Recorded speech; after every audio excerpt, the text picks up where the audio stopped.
António Oliveira Salazar subiu ao poder em 1932. Durante 36 anos foi presidente do Conselho de Ministros, uma espécie de super primeiro-ministro. Começou assim o denominado Estado Novo. Quem tem coragem para nos acompanhar? Um regime que se assumia autoritário, uma política de forte caráter nacionalista.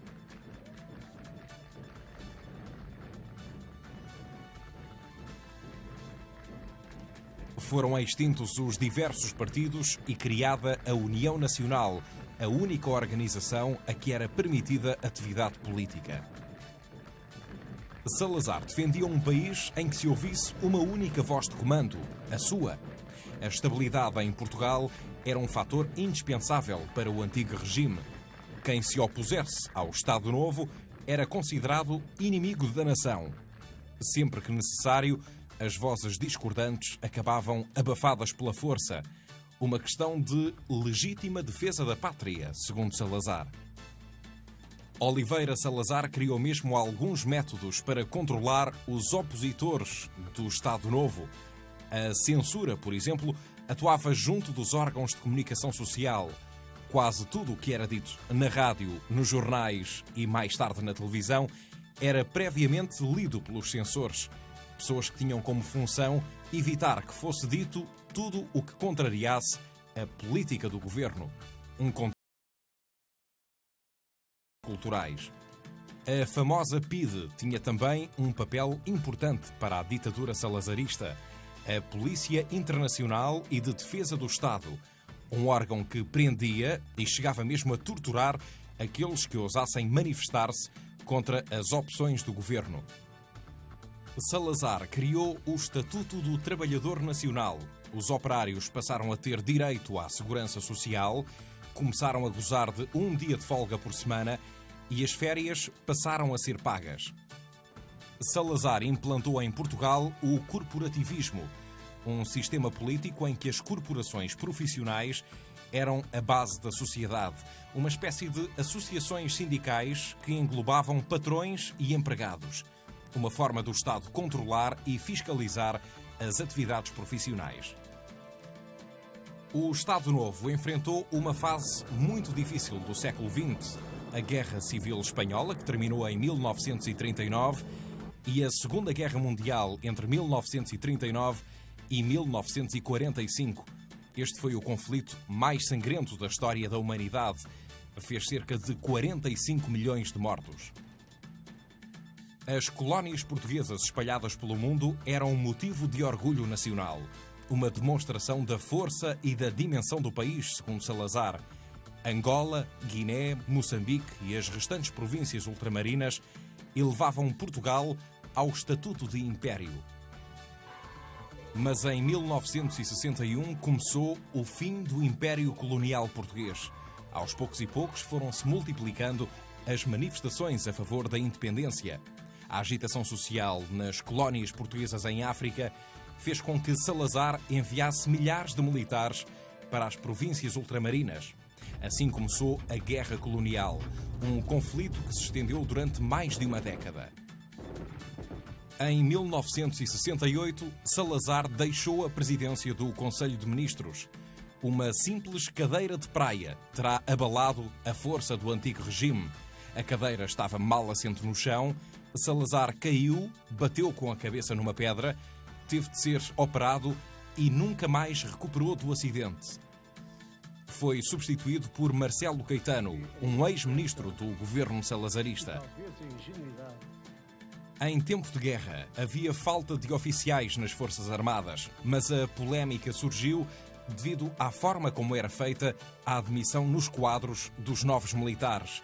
Os oficiais mais antigos terão considerado haver falta de respeito pelos seus direitos e regalias conquistados ao longo dos anos. O descontentamento transformou-se em revolta. Começaram as reuniões clandestinas, uma luta profissional, uma espécie de associação sindical constituída ainda em 1973. Era formada por oficiais de postos intermédios na hierarquia militar, na sua maioria capitães. Assim nasceu o Movimento dos Capitães, mais tarde denominado Movimento das Forças Armadas. O MFA estava cansado de 13 anos de guerra colonial.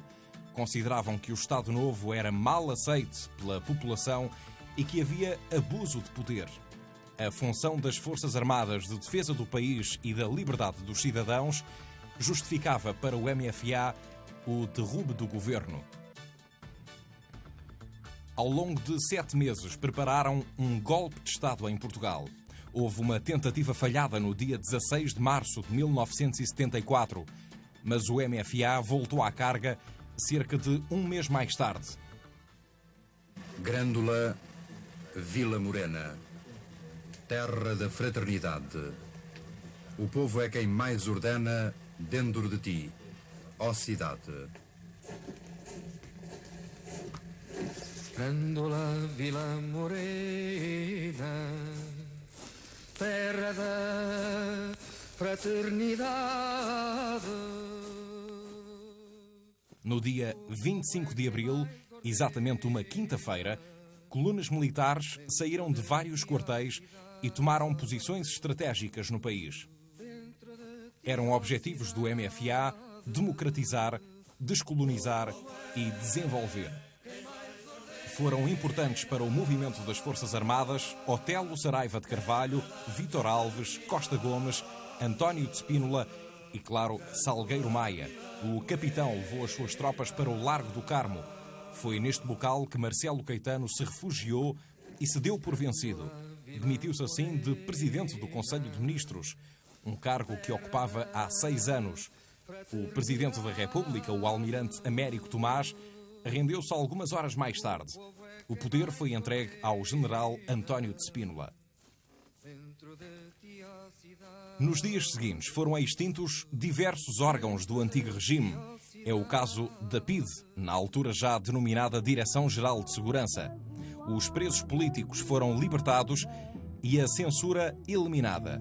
Os sindicatos passaram a ser independentes do poder do Estado. A Revolução de Abril pôs fim à guerra colonial. Aos poucos e poucos, as províncias ultramarinas tornaram-se independentes. Mas a sociedade portuguesa parecia um vulcão em plena atividade. A participação das pessoas na vida do país era crescente. Os governos provisórios tinham dificuldade em governar. Nas grandes empresas multiplicaram-se as lutas entre patrões e trabalhadores. Os partidos políticos renasceram. Realizaram-se eleições para a Assembleia Constituinte, um ato eleitoral que decorreu exatamente um ano depois da Revolução dos Cravos, a 25 de abril de 1975. A Assembleia Constituinte cumpriu a sua missão.